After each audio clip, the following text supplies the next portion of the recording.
The Chicago Bears' 7th-round pick, Kyle Monangai, was a diamond in the rough, and he shined bright for their offense in 2025.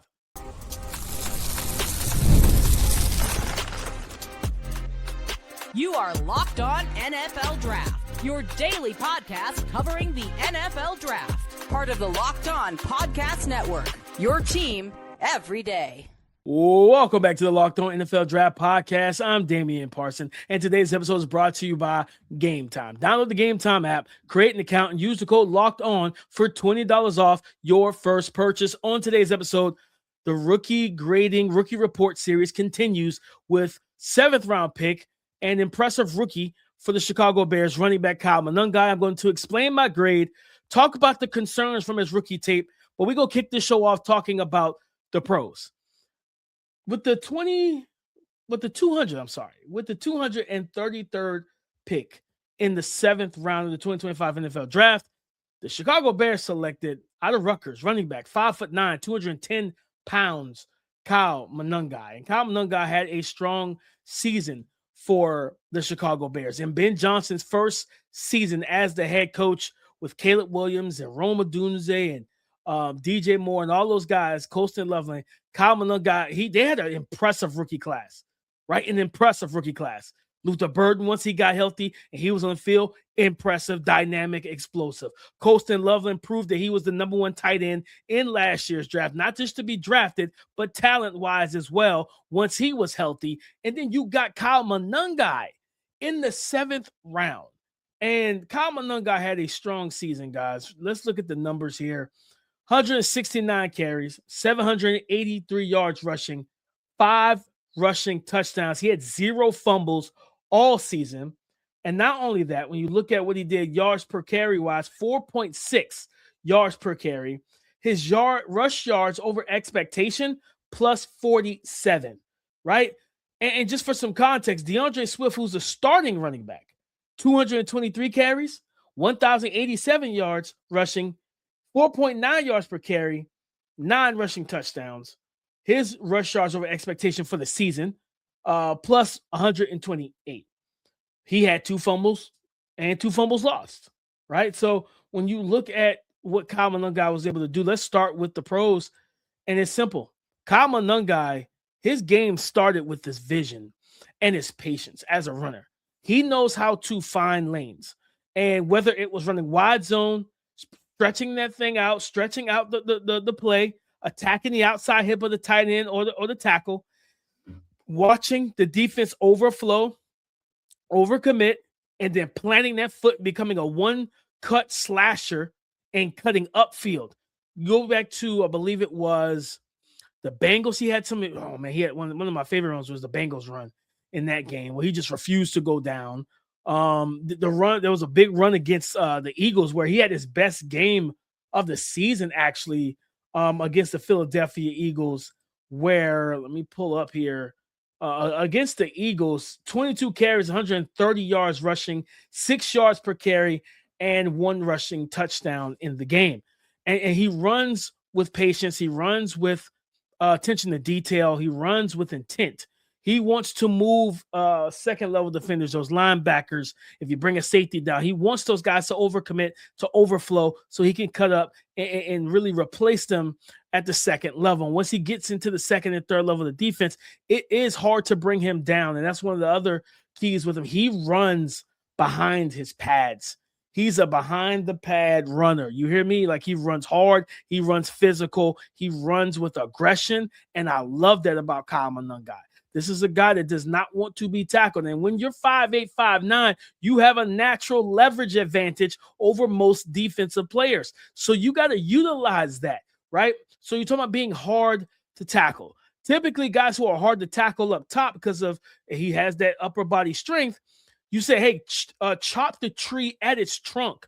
Well, the trunk is shorter than normal trunks. Like he's a 5'8", 5'9" running back. So it's hard to get lower than a low man, right? He's got low center of gravity. So he will lower that shoulder, run you over, run through you, but then he showcases enough vertical cutting ability so he can execute the read cut technique once he gets upfield. He reads the leverage and he cuts against it. And he knows how to make guys miss with that, or he runs through you and create yards after contact. I love that about his game because he has outstanding run power, tempo, patience, and contact balance. You talking about a guy that just truly does not want to go down. Like there's multiple plays where you just see bodies draped over him and he's somehow just popping out of the pack and getting yards after all that contact. I love that about Kyle Monangai. And like I said, when he has a head of steam, yeah, it's hard to bring him down. You know, and it's difficult because not only does he have a little bit of elusiveness to him, then you get the power, right? You get the ability to be patient, like screen game, stuff like that, like how they utilize him in different ways and getting the ball in his hands. He's a functional receiver, right? He's not Jahmyr Gibbs, he's not Bijan, he's not CMC, he's not a weapon in that sense. But he's going to be above average. He's going to be functional where you can say, okay, if he was a full-time starter and they wanted to throw him the football, could he have 50 catches in the season? Yes, he could. Shallow stuff, little sit downs, like, right, check release, little curl routes right there in the middle of the field, flat routes, flare routes, wheel routes. He had I think it was against the Packers, maybe. I think it might have been against the Packers, where he caught a wheel route out of the backfield, uncovered, and nearly took it home for a touchdown, right? So he brings a lot to the table in that regard, right? So there's a lot. The reason why a guy like him and Kyron Williams, those guys see the game for what it is, and they play the game the way it's supposed to be played. When I'm watching running backs, I'm looking for the vision. I'm looking for the footwork. I'm looking for the movement patterns, because at the end of the day, I always compare running the football to driving a car. I don't care how fast you are. If I put you in 5 o'clock traffic, that Lamborghini is going nowhere. You got to know how to drive it, get in and out of the pockets in traffic, and get in front of the pack and take off. If you can't get in front of the pack, you can never open up the full engine and the explosiveness of said Lambo, right? So I don't care how fast the running back is a lot of times. I care more so about how do you navigate congestion? How do you navigate a congested box with 8 defenders, 7 defenders, 9 defenders? Can you navigate that? Can you find those rush lanes? Can you create some rush lanes? And then, albeit if the defense does their job and they get one guy unblocked, can you get past that guy?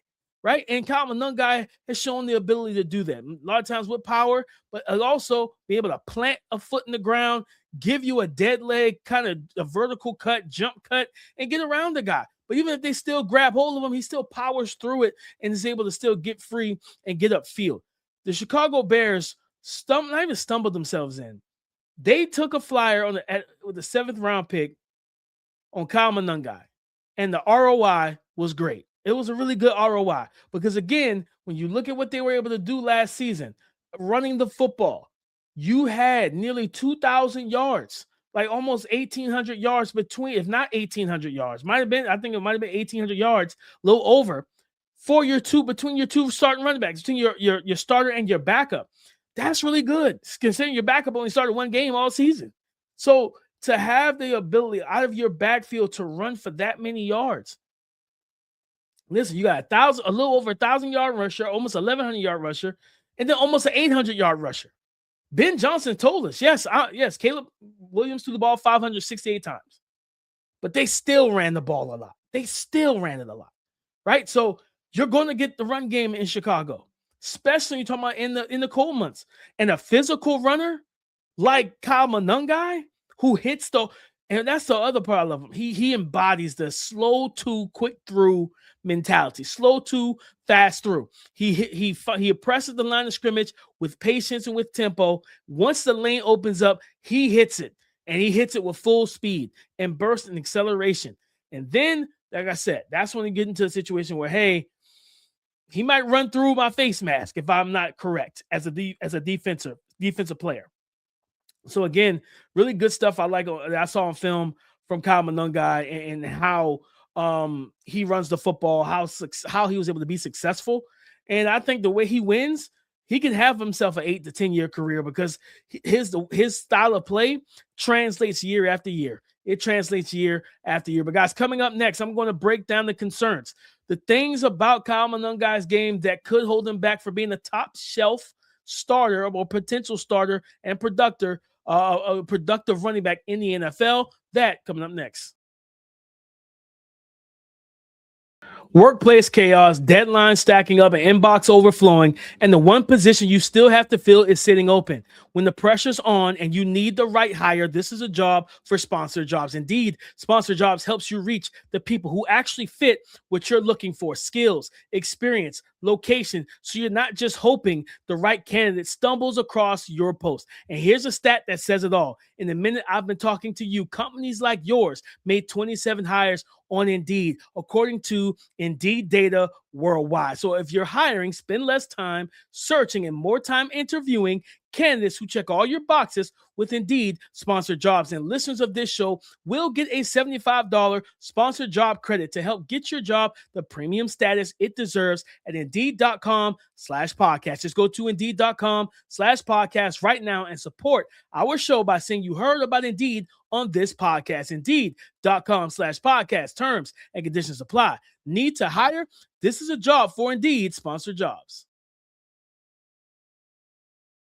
Breaking down the concerns from rookie running back Kyle Monangai for the Chicago Bears. But before we get into that, don't forget to check out the Everydayer Club for ad-free episodes of this podcast and access to our group chat with me, Keith, and other listeners of the show. Tap the link in the show notes or go to lockedonnfldraft.supercast.com. Concerns for Kyle Monangai. I think it starts with the thing that probably dropped him in the NFL draft altogether. It's the athletic profile. Right? This was a guy that I believe, let me pull it up here. Vertical jump, 34.5 inches. Broad jump, 9.9. 40-yard dash time, 4.6. And again, he came in at 5'8", 5'9", 210 pounds. So when you are a shorter back, there comes an expectation. If you're going to be undersized from height and everything, you got to be dynamic and explosive. And that's not what he actually is. He's a tough, just hard-nosed runner, right? You're talking about having your hard hat, your lunch pail, blue-collar runner, right? Kyle Monangai is a blue-collar runner. Tough, physical, gritty, resilient, hard to tackle. But he's not a guy that you say to yourself, hey, he's going to be a big play maker. For example, the top end speed is it always will be a concern for him. Yes, he had some good runs and some good plays and was able to get some chunk yardage, but his longest run all season was 39 yards. If you go to NFL Pro, that's pro.nfl.com, one of the things I love that they do, and you can click on the runs as well, they will show you for running back or players how many times they have it in 3 different categories. 10 plus. They have 10 plus yards, and so their rushes of 10 yards or more. Then they go to 15 plus miles per hour, then 20 plus miles per hour. He doesn't have any 20 plus mile per hour runs or plays at all. He does have 16 15 plus mile per hour plays. Doesn't show the actual miles per hour, so he could be roughly 17, 18, maybe even 19, which is not bad. But the thing is, the reason why it's a concern with the lack of top end speed, yes, you can have big plays, but do you have money plays? And that's the concern. In the NFL, we always say it's a game of inches, right? Well, if it's a game of inches, understand what that means, guys. It's not just a game of inches for the first down. You got to bring the virtual chain or whatever they do nowadays to check the measurements for where the spot of the ball, right? Compared to the first down marker. No, it's a game of inches and yards and everything else, because it's like, man, that 60-yard run, if you had a little more juice, is an 80-yard touchdown, right? You got caught at the 20. So now we're in the red zone, and now it's condensed. Now the walls have closed in. Now there's a lot less breathing room, and there's too many bodies in this elevator to try and breathe, right? Like it's not a lot of airspace in here. So you have to then figure out, how do we get into the end zone knowing that the defense is more comfortable in the red zone typically because they don't have as much ground to cover. And then they pin their ears back against the run. They force you to throw, knowing that their DBs don't have a lot of space to drop into. They get to their spots, they sit, make you throw it in front of the goal line, and they rally to the football. So that's why it's important when you're talking about top end speed. Again, I've said it. I don't care. I don't weigh it as much when it pertains. I want guys to be natural runners of the football, be patient, have great vision and movement skills and everything else. All of that matters. But when we're talking about the things that show up on tape, yes, getting caught from behind, having angle, DBs having the angle on you and beating you with the angle, not allowing you to convert that big play into a true explosive play for a money play to cash in the red zone or in the end zone. Yeah, that hurts your offense, guys. I'm be completely honest with you. It can be detrimental to the offense especially because you're going to always, as a fan, think about it, guys. How many times you sat there and you watched the running back or player, tight end, whoever, somebody that's not the greatest athlete, they get the big play, 20, 30, 40, 50, even 50 yards. And then they get caught from behind, right? And then you settle for a field goal in a game that you know for a fact we need 7. And you sat there on your couch. You sat there in your man cave or your woman cave. Shout out to my ladies. You sat there and you said, if only they didn't get caught from behind. That's why it matters. I'm just telling you, because all right, you listening, you watching, you've said that at least one time during the 2025 season, like, yo, if he did not get caught from behind, it's a touchdown. And that's why the top end speed does come into play, but it's more ancillary. It's not if you're drafting running backs because they ran 4.2, I'm telling you right now, you're drafting wrong and you don't know what you're doing, because that's an ancillary. That's an ancillary piece to the puzzle. It's not the dominant piece to the puzzle. Okay, I hope I'm making sense here. Vision, patience, tempo, all of that, decision making, reading blocks, right? All of that matters.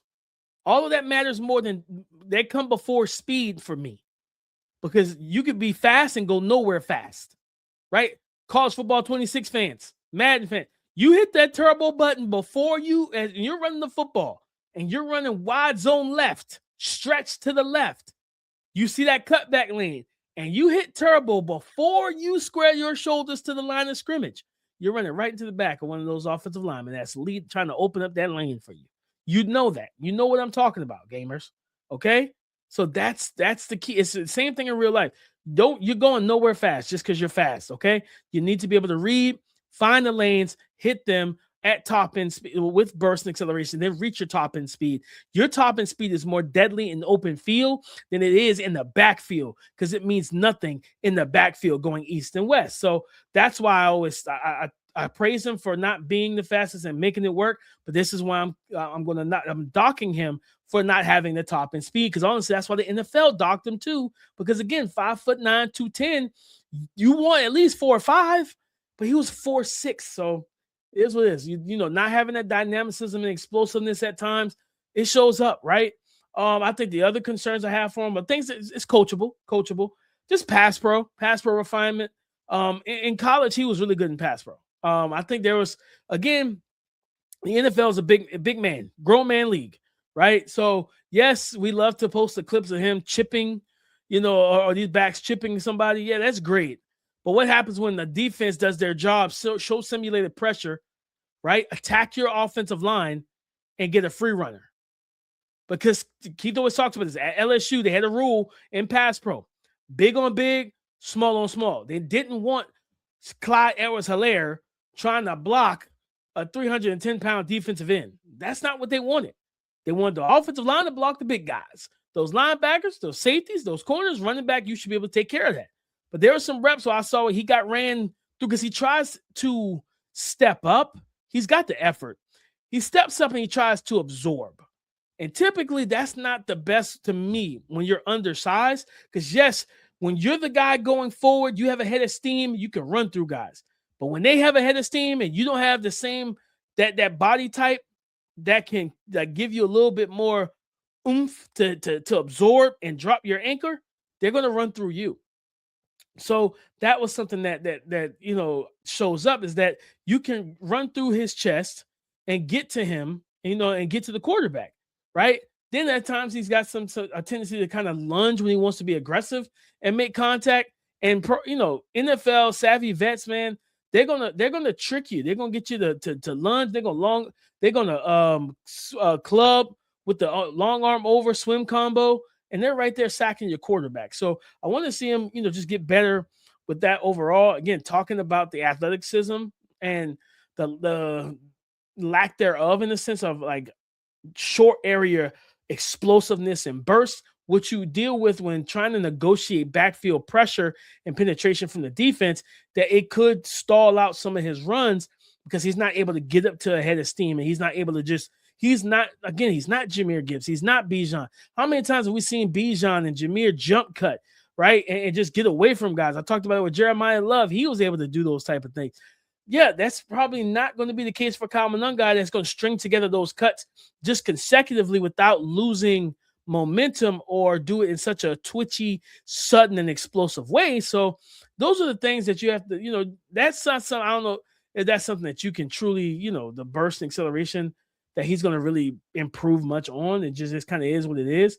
But I would say the pass pro for sure, definitely something he can improve on. It's going to help him being on the field third downs for the long haul, right? For the long haul going forward in the Chicago Bears offense. But guys, coming up next, I'm going to give you my grade. I'm going to explain my grade of how I graded Kyle Monangai's rookie season in the 2025 NFL season with the Chicago Bears. Coming up next.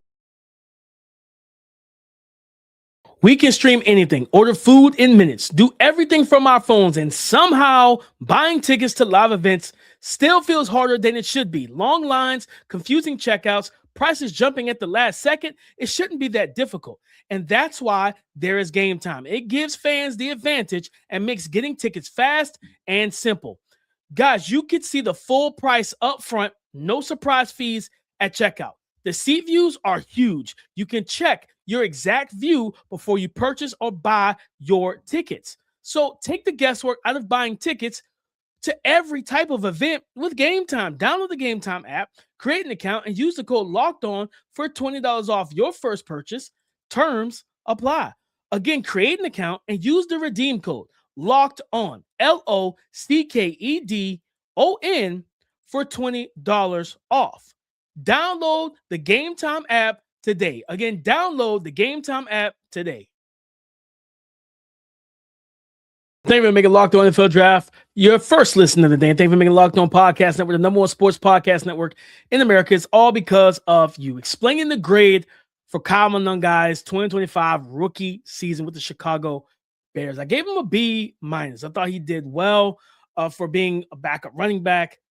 And honestly, just coming into a season where we didn't really know how much workload he would get, right? Like your 7th round pick, the 233rd pick in the draft. Like, I don't think anybody expected him to have, the amount of carries and the production that he had, right? So to be able for him to come out and perform the way he did, Kyle Monangai was a big part of this offense. He helped this offense a lot last year.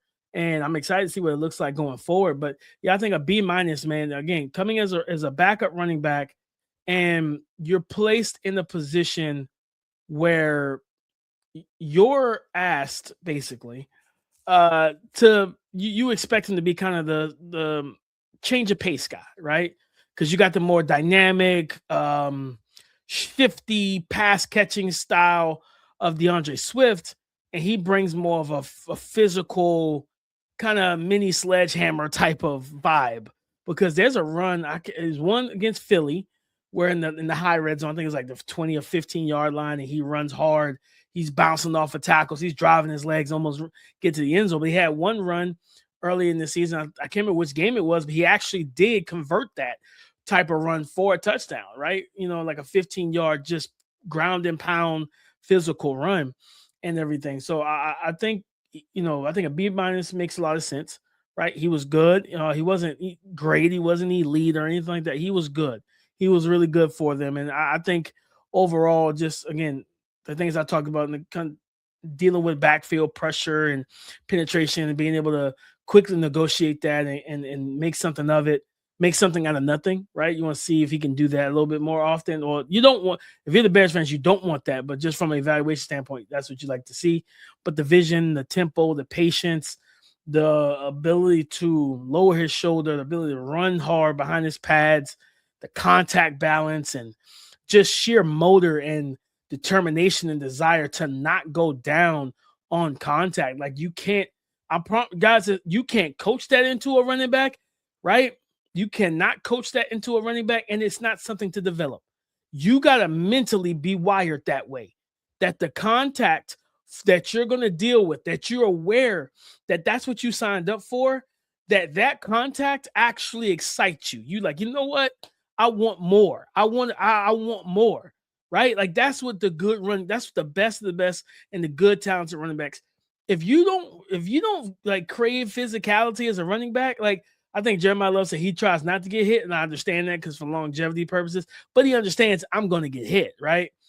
You either be super elusive, and explosive, and dynamic, or and even then, heck, go back to him. Like I think it was the playoff run in 2025 after the 2024 season.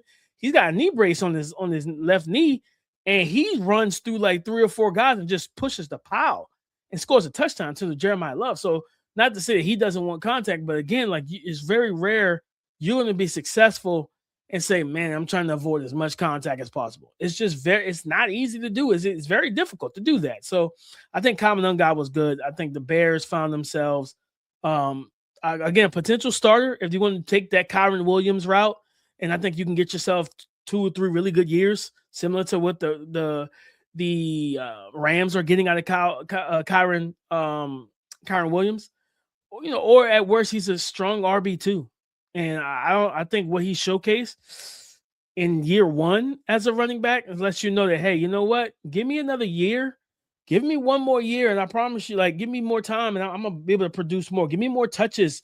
I'm going to be able to produce more. Because when I look at Kyle Monangai, the question I ask myself is, would Ben Johnson really be giving him, will he, you know, this year coming and next year decide to give him the rock? If DeAndre Swift is still a running back there, you know, after the season, I didn't look up his contract or anything, but because it's just a, you know, authentic thought. As I'm talking to you guys, like that 6 to 8 minute offense run game, 4th quarter, 10-point lead, right? You trust him with that going forward. I think you should. I think he could give you everything, every bit of that, you know, without having to go get yourself a big, burly, strong physical back. I think you have a short king in the backfield that can handle that type of workload. But guys, that's the show. Explain the grade for Kyle Monangai's rookie season. Talk about the cons and the concerns from his rookie season, and then talk about the pros and why I think he did a good job and why he was a diamond in the rough that shined bright for the Chicago Bears. As always, go subscribe and follow for free on YouTube. Wherever you listen to podcasts to get the latest episode as soon as it is available. Thank you for making Locked On NFL Draft your first listen of the day. And thank you for making the Locked On Podcast Network the #1 sports podcast network in America. It's all because of you. Coming up on tomorrow, guys, we're going to break down Cam Ward's, the first overall pick. I wanted to wait till Keith came back on the show and everything after Mother's Day weekend and all that type of stuff. Wanted to wait till we got my boy back. We're going to break that down on tomorrow's show. So come and join the conversation again tomorrow on the Locked On Podcast Network, your team every day.